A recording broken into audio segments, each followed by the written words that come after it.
সুপ্রিয় দর্শক মণ্ডলী, সব ধরনের সঞ্চয়পত্রের সুদ হার কমানো হয়েছে এ সম্পর্কিত একটি প্রতিবেদন আমরা আজকে আপনাদের সম্মুখে উপস্থাপন করছি। আগামী 6 মাসের জন্য সঞ্চয়পত্রে মুনাফার হার কমানো হয়েছে। 1 জুলাই 2025 থেকে এই সিদ্ধান্ত কার্যকর হচ্ছে। এই সংক্রান্ত একটি প্রজ্ঞাপন জারি করেছে অর্থ মন্ত্রণালয়ের অভ্যন্তরীণ সম্পদ বিভাগ। নতুন হার অনুযায়ী সঞ্চয়পত্রের সর্বোচ্চ সুদ হার হবে 11.98% এবং সর্বনিম্ন সুদ হার হবে 9.72%। দেখা যাচ্ছে কম বিনিয়োগের ক্ষেত্রে সুদ হার বেশি আর বেশি বিনিয়োগের ক্ষেত্রে সুদ হার কম। এক্ষেত্রে সীমা নির্ধারণ করা হয়েছে 7.5 লক্ষ টাকা পর্যন্ত, অর্থাৎ 7.5 লক্ষ টাকার কম যদি কেউ বিনিয়োগ করে তাহলে সুদের হার বেশি হবে, আর যদি 7.5 লক্ষ টাকার বেশি বিনিয়োগ করে তাহলে সে সুদের হারটি কম পাবে। 2025-26 অর্থ বছরের বাজেটে করমুক্ত আয়সীমা বাড়ানো হয়নি। সেই সঙ্গে এখন ঋণ সঞ্চয়পত্রের সুদ হারও কমানো হলো। জিনিসপত্রের দাম বৃদ্ধির কারণে 2 বছরের বেশি সময় ধরে উচ্চ মূল্যস্ফীতি বিরাজমান, ফলে সামগ্রিকভাবে নতুন অর্থবছরের শুরু থেকে মধ্যবিত্তের উপর চাপ আরও বাড়ল। বিশেষ করে যাদের পারিবারিক খরচের বড় একটি অংশ সঞ্চয়পত্রের মুনাফা থেকে আসে বা সুদ থেকে আসে, তারা আরও চাপে পড়বেন। দেশে জাতীয় সঞ্চয় অধিদপ্তরের অধীনে যত ধরনের সঞ্চয়পত্র আছে তার মধ্যে সবচেয়ে জনপ্রিয় হচ্ছে পরিবার সঞ্চয়পত্র। দর্শক মণ্ডলী, আমরা এখন আসছি যে কোন ধরনের সঞ্চয়পত্রের সুদ হার কতটুকু, অর্থাৎ আগে কতটুকু ছিল কমিয়ে সেটি এখন কত করা হয়েছে। আমরা প্রথমে আসছি পরিবার সঞ্চয়পত্রে। এই সঞ্চয়পত্রে এতদিন 7.5 লক্ষ টাকার কম বিনিয়োগে 5 বছর মেয়াদ পূর্তিতে মুনাফার হার ছিল 12.50%। এখন তা কমিয়ে করা হয়েছে 11.93%। আর 7.5 লাখ টাকার বেশি বিনিয়োগে এ মুনাফার হার ছিল 12.37%, সেটা কমিয়ে 11.80% করা হয়েছে। সুপ্রিয় দর্শক, আমরা এখন আসি পেনশনার সঞ্চয়পত্রে। পেনশনার সঞ্চয়পত্রে 7.5 লাখ টাকার কম বিনিয়োগে পঞ্চম বছর শেষে অর্থাৎ মেয়াদ পূর্তিতে মুনাফা ছিল 12.55%। এখন তা করা হয়েছে 11.98%।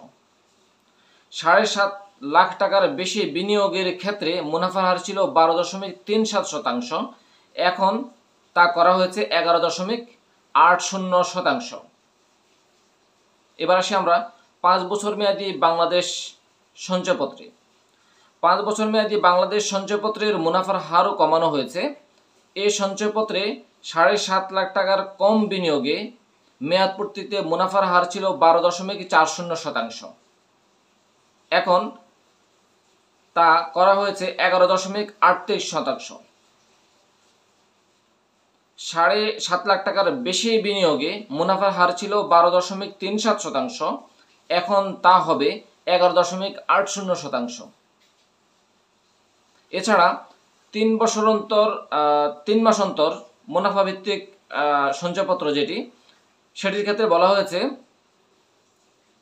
7.5 লাখ টাকার কম বিনিয়োগের ক্ষেত্রে মেয়াদ পূর্তিতে মুনাফার হার আগে ছিল 12.30%। এখন তা কমিয়ে করা হয়েছে 11.82%।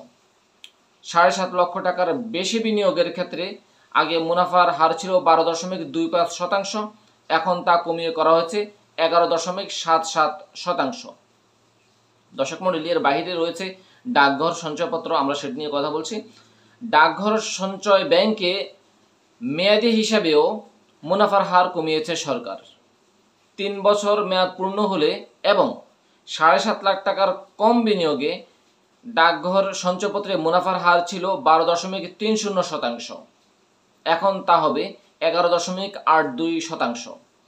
7.5 লাখ টাকার বেশি বিনিয়োগের ক্ষেত্রে এই হার ছিল 12.25%।